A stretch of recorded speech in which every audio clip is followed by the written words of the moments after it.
minha primeira exposição no MoMA foi em 2011, num espaço central que tem lá, que é um átrio.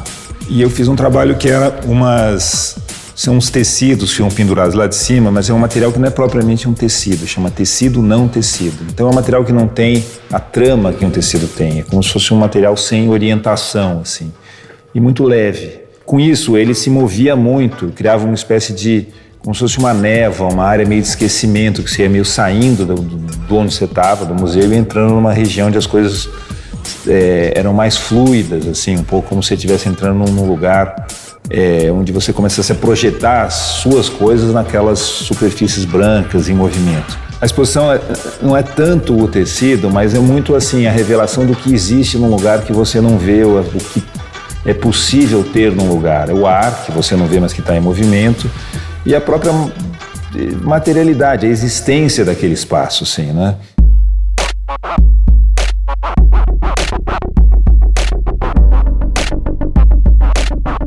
Esse material meio revelava a presença de algo que normalmente não se vê. Eu acho que, de maneira geral, os meus trabalhos contêm esse lado, que as coisas... É difícil saber onde que elas estão, porque tem um espelho, ou tem uma cera, as coisas são mais profundas ou refletem. Então existe uma espécie de... O assunto não é só aquilo que está ali, mas é o que existe entre as coisas, né?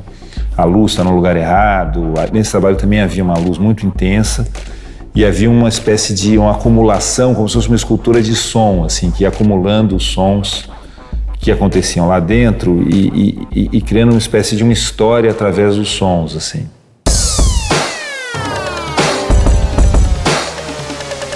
Como haviam vários alto-falantes com sons diferentes, conforme você vai percorrendo, você faz uma paisagem sonora que vai quase que construindo uma escultura de som, assim, né?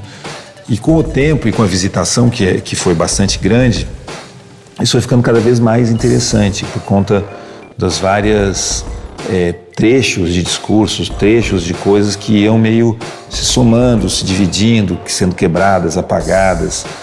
Então, de certa maneira, isso tinha uma conversa com essa questão desse tecido, não tecido em movimento também, criando uma espécie de, não só uma experiência visual que era de um foco difícil, mas também uma experiência sonora que também tinha esse foco difuso, assim, né? Onde você pesca algumas coisas, mas não pesca tudo. É um pouco quando você está andando no exterior, assim, no metrô, e você ouve várias pessoas conversando numa língua que você não entende direito, ou entende só um pouco, né?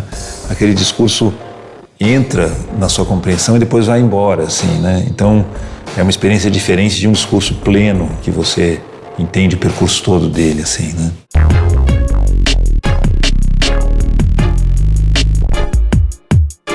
A exposição foi muito visitada, das mais visitadas de Nova York no ano, acho que a de arte contemporânea mais visitada no museu naquele ano. E isso, como o trabalho vivia muito da visitação, acabou sendo muito interessante, porque criou uma densidade especial, assim, nessa parte sonora e tal. Então foi uma repercussão muito positiva. Para mim foi muito interessante por lá, muito vivo. Eu fui várias vezes, o trabalho foi se modificando com o tempo, por conta da questão do som e das performances e tal.